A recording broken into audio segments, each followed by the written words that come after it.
পুরোদমে চলছে দাশেরকান্দি পয় শোধনাগারের কার্যক্রম। দাশেরকান্দি পয় শোধনাগারে পয় বর্জ্য পুড়িয়ে উৎপাদন করা হচ্ছে সিমেন্টের ফ্লাই অ্যাশ আর নদীতে ফেলা হচ্ছে পরিষ্কার পানি। আরো 4টি পয় শোধনাগার নির্মাণের প্রস্তুতি নিয়েছে ঢাকা ওয়াসা।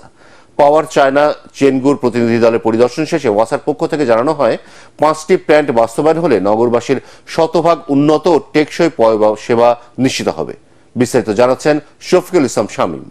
ওয়ালটন ফ্রিজ কিনে অনেকের মতো আপনিও হয়ে যেতে পারেন মিলেনিয়াল। সেরা পণ্যের সেরা অফার। জনবহুল শহর ঢাকার পয়বর্জ্য ব্যবস্থাপনার সক্ষমতা ছিল না ঢাকা ওয়াসার।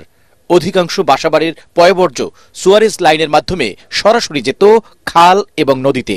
এতে দূষিত হতো খাল নদীর পানি। সেই পয়বর্জ্য ব্যবস্থাপনায় মাইল ফলক অর্জন করেছে ঢাকা ওয়াসা। দাশেরকান্দি পয় শোধনাগার প্রকল্পের মাধ্যমে দৈনিক 50 কোটি লিটার পয়বর্জ্য পরিশোধন করা হচ্ছে। এছাড়া পরিশোধনের মাধ্যমে প্রতিদিন উৎপাদিত হচ্ছে প্রায় 45 টন ফ্লাই অ্যাশ। এরপর পরিশোধিত পরিষ্কার ও দুর্গন্ধমুক্ত পানি ফেলা হচ্ছে গজারিয়া খালে। ইফ্লুয়েন্ট ওয়াটার বের হচ্ছে, সেটা বালু নদীর ওয়াটার কোয়ালিটিটাকে ইমপ্রুভ করছে এবং এটা ডাউন স্ট্রিমে আমাদের যে সারুলিয়া ইনটেক পয়েন্ট আছে সায়দাবাদ ফেজ 1 এবং ফেজ 2-র জন্য, সেখানে আমরা র ওয়াটার যেটা নিচ্ছি সেটার কোয়ালিটিও অনেক ভালো হয়েছে। সরকারের মাস্টার প্ল্যানে ঢাকা মহানগরীকে 5টি ক্যাচমেন্টে বিভক্ত করা হয়েছে। 5টি প্ল্যান বাস্তবায়ন হলে নগরবাসীর শতভাগ উন্নত ও টেকসই পয়সেবা নিশ্চিত করা সম্ভব হবে বলে মনে করছেন সংশ্লিষ্টরা। সিওএস ট্রিটমেন্ট এবং স্লাশ ট্রিটমেন্ট দুইটা একত্র হচ্ছে, অর্থাৎ ইনসিনারেশন প্ল্যান্ট আছে এখানে এবং আমাদের পয় শোধনাগার এখানে আছে।